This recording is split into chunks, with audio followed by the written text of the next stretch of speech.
नमस्कार, ये आकाशवाणी शिमला है। अब आप विनोद कुमार से प्रादेशिक समाचार सुनिए।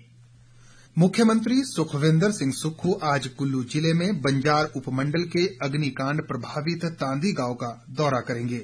इस दौरान वे प्रभावितों से मिलेंगे व राहत कार्यों की समीक्षा करेंगे।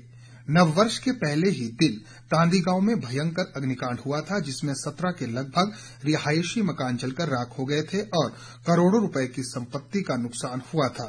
काफी संख्या में लोग इस अग्निकांड में प्रभावित भी हुए थे। विश्व का सबसे बड़ा आध्यात्मिक और सांस्कृतिक समागम महाकुंभ आज पौष पूर्णिमा के अवसर पर प्रयागराज में अमृत स्नान के साथ शुरू हो गया है। लाखों श्रद्धालु पवित्र गंगा, यमुना और सरस्वती के संगम त्रिवेणी के विभिन्न घाटों पर डुबकी लगा रहे हैं। इस भव्य आयोजन का समापन 26 फरवरी को महाशिवरात्रि पर्व के साथ होगा। 144 वर्षों में एक बार होने वाला एक दुर्लभ खगोलीय संयोग इस वर्ष महाकुंभ की विशेषता को और बढ़ा रहा है। कल करीब 50 लाख श्रद्धालुओं ने त्रिवेणी संगम में डुबकी लगाई। अनुष्ठान स्नान के अलावा लाखों श्रद्धालु संगम पर कल्पवास की प्राचीन परंपरा का भी पालन कर रहे हैं। श्रद्धालुओं के लिए सुचारू और आध्यात्मिक अनुभव सुनिश्चित करने के लिए विशेष व्यवस्था की गई है।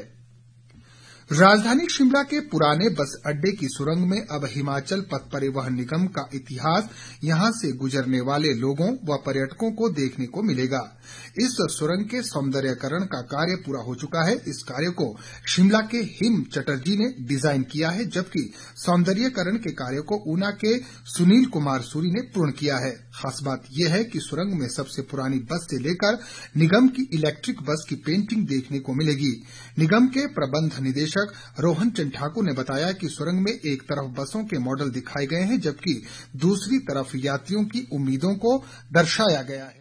अपना इतिहास इस वॉल पेंटिंग के माध्यम से दिखाएं कि हमारे कौन से वर्ष में कौन सा मॉडल था। अगर आप देखेंगे दीवार के एक साइड पे हमने अपने बस के सारे मॉडल्स दिखाए हुए हैं 1974 से लेकर हमारी जो 2016 की जो इलेक्ट्रिक बस आई है, तो उसमें बीच में कम से कम 4 या 5 बार हमारी फ्लीट का विस्तारीकरण हुआ है, तो उसको एक तरफ से कैप्चर किया गया। दूसरा पार्ट जो दूसरा साइड है वॉल का, उसमें जो थीम रही है वो रही है हमारे पैसेंजर्स की क्या उम्मीद होती है एक पब्लिक ट्रांसपोर्ट के साथ। हमने फसलों का त्योहार लोहड़ी आज विशेष रूप से उत्तर भारत के राज्यों पंजाब, हरियाणा, हिमाचल प्रदेश, दिल्ली, जम्मू और चंडीगढ़ में मनाया जा रहा है।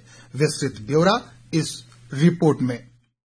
लोहड़ी का पर्व सर्दियों की लंबी रातों के खत्म होने और गर्मियों के लंबे दिनों का स्वागत करती है, क्योंकि सूर्य आज से उत्तरी गोलार्ध की ओर अपनी यात्रा शुरू करता है। लोहड़ी से जुड़ी सबसे प्रचलित परंपरा अलाव जलाने की रही है, जो बुरी शक्तियों के नष्ट होने और सौभाग्य के आगमन का प्रतीक है। यह त्योहार ज्यादातर फसलों की कटाई और खुशी से जुड़ा हुआ है। लोहड़ी पर्व पर राष्ट्रपति द्रौपदी मुर्मू और प्रधानमंत्री नरेंद्र मोदी ने देशवासियों को बधाई दी है। मुख्यमंत्री सुखविंदर सिंह सुक्खू व विपक्ष के नेता जयराम ठाकुर सहित अन्य नेताओं ने भी लोहड़ी पर्व की बधाई दी है। प्रादेशिक समाचार के लिए समाचार कक्ष से मैं प्रियंका ठाकुर। राज्य पर्यटन विकास निगम के अध्यक्ष RS बाली ने कहा है कि राज्य सरकार के प्रयासों से प्रदेश की अर्थव्यवस्था में 20% का सुधार हुआ है और आने वाले समय में इसके सुखद परिणाम सामने आएंगे। नगरोटा बगवां में लोगों की समस्याएं सुनने के दौरान उन्होंने कहा कि कांगड़ा को पर्यटन राजधानी बनाने के लिए 3000 करोड़ रुपए की राशि खर्च की जा रही है, जिससे जिले में पर्यटन गतिविधियों को नए पंख लगेंगे। राजधानी शिमला सहित प्रदेश के अधिकतर भागों में आज दिन की शुरुआत धूप के साथ हुई है। हालांकि पिछले दिनों प्रदेश की ऊंची चोटियों पर हिमपात व कुछ क्षेत्रों में हल्की वर्षा से तापमान में गिरावट के चलते लोगों को कड़ाके की ठंड से जूझना पड़ रहा है। मौसम विभाग ने अगले 24 घंटों के दौरान राज्य में मौसम के साफ रहने की उम्मीद जताई है। इसी के साथ ये समाचार बुलेटिन समाप्त हुआ।